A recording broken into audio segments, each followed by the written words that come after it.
Namaste, Jai Bharat. Yisrael, Palestine, Hamas. These three things were in the news for quite some time. And in Bharat, in general, our citizens are not very involved. I said not very involved, not that they're not aware, they're very aware. They're not involved into these things. The Israel, Palestine, and Hamas questions. Nonetheless, when the thought of Israel, Palestine, Hamas comes, people of Bharat are naturally with Israel by and large. We had been with Israel for a long time for all kinds of historical reasons, known and unknown. Unknown because there is a narrative that the Jews have something to do with Bharat in the ancient times. The Jews have something to do with Dwaraka, the port, and the Jews have something to do with Bhagavan Shri Krishna. A lot of things. And Aristotle seemed to have mentioned that the Jewish-Hindu relations, things to be talked about, things to be understood, explored, and known. So the Jews have relations with Bharat. And of course, in modern times, we know that Bharat is the only society in the entire world where the Jews were not troubled. Forget about the word persecution. We have done persecution to none, but not troubled. During their bad times, it was a long time, the Jews suffered like anything. During their very bad time, they lived in Bharat, did their own business, work, whatever profession in Bharat. They practiced Judaism and nobody objected to them.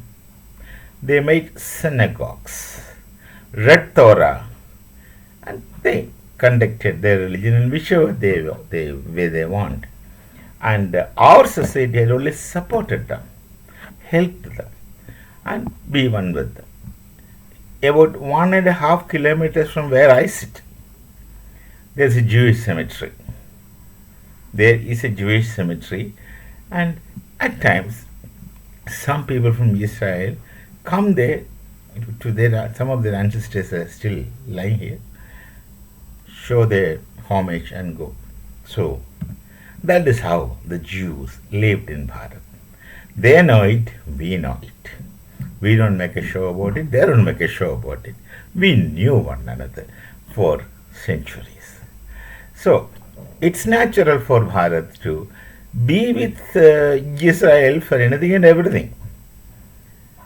Except those who object to the Jews except a few madrasa branded Muslims. They are also less in number.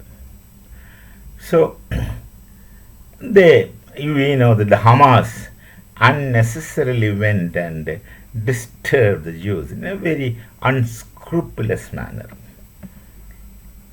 They just went, with we used to call trigger happy soldiers in the World War context, trigger happy soldiers. So now we have these trigger happy terrorists. They went at business, start firing at anyone and everything. During the invasions of the Mughals, the history tells us the Mughal army, they invade a village when they come to invade Bharat. They invade a village, go back after killing everyone. Many will run away from the village, but after half an hour, 45 minutes, they come back to see how many injured are still alive. Find out, search for them, find them out and kill them. They even used to kill cattle and even fowls, chicken. It's a total kind of destruction, and destroy the village and go back. So, that experience we have. The Hamas behaved in a modernly civilized and unscrupulous manner like the Mughals who did these things to Bharat. Then started the problem, and finally Israel started beating them back, giving them back, and they declared that we will see the end of Hamas. All these things were happening. But then something interesting happened, something that one should be very careful about. None other than China intervened. And Chinese intervention is very careful. China's communism is business. Chinese communism is making money. Oh, their communism is making money, making money, much against the very thoughts about Marx. That's a different story. And China's intervention should be always money oriented and authority oriented. They wanted to be like America. America somehow happened to be world power due to various reasons. But China wanted to replace America. And that is what they had been trying for a long, long, long time. They want to become superpower, they want to become richer, etc. All those things. We know. Things are in front of us. Now, 21st of this month, 22nd of this month, and 23rd of this month, Hamas, along with another 14 groups of insurgents, I would say, 14 groups of the variety of terrorists based in Palestine, Israel area, they were taken by China. I would not say invited. They were taken by China to Beijing. And they were discussing a strategy of unification sitting in Beijing. 3 days they talked. And they are supposed to have formed a kind of association or unity or union, something or some kind of togetherness that they are together to destroy Israel, to get Israel out of their area. 14 groups and Hamas together.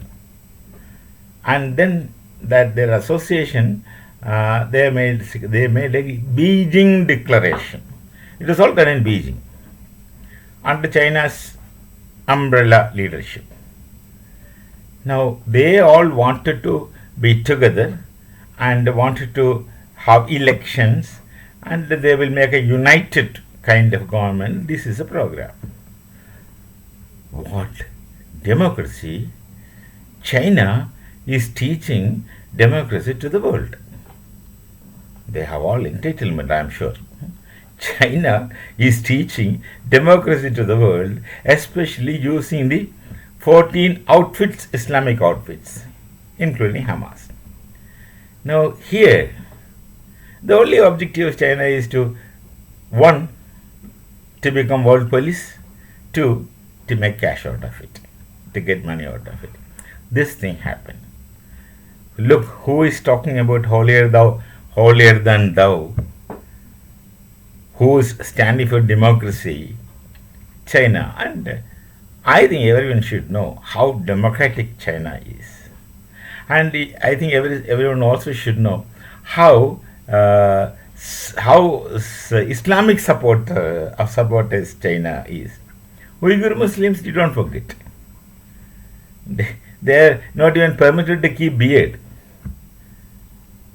They have very less beard, Mongolites. But they are not even permitted to keep beard. Their mosques are erased. Their mullahs, Maulvis are made to dance. Of course, they might deserve that's a different question. But China, this is how China approaches the Muslims. And they continue doing it inside their country. Inside the Chinese wall. Inside the Chinese iron wall. No one should know no one will know what's happening inside. They will not let the news go outside. And they are going to make democracy in the Middle East. They are intervening with the sole objective of becoming something in the world. But they have inconsistencies within their nation. The day Tibet breaks away from China, I'll be the most happiest man. Because then we will have no border with China. And we will not have any border with Tibet. That's the historical relationship between Tibet and Bharat. That book, Milarepa, written in Tibetan, translations available. Milarepa is a monk. People should read that book, Milarepa. It's a Tibetan book, original, which would tell you about the Vajrayana, Hevajra, tantric practices adopted by the Buddhism from Bharatiya knowledge tradition, the Veda Upanishadic knowledge tradition, obviously, and how culturally connected Bharat is with Tibet. When the cultural unity takes place, you don't see them as the other. You're just one with them. So Milarepa is a book I would advise people to go through. It's a way of narrating. Milarepa talks about his own story. It's a way of telling, but patiently read. It's a wonderful book. So China is trying to become world police, trying to teach democracy to the 14 plus outfits of the Palestinian Hamas gang, because they wanted to get Israel out of the place. They wanted to destroy Israel. Let them try, and let them know what's an Israeli taste. Perhaps China do not know the Israeli taste. Let them try. Of course, China has every right to teach democracy to the world, because they have China has taken a PhD in democracy and also guided so many PhDs in democracy and produced so many PhDs in democracy. This is the way things are around us. Ironical? No. It is what these are the things that happen. Till we meet again next time with another talk. Namaste. Jai Bharat, Jai Sri Ram.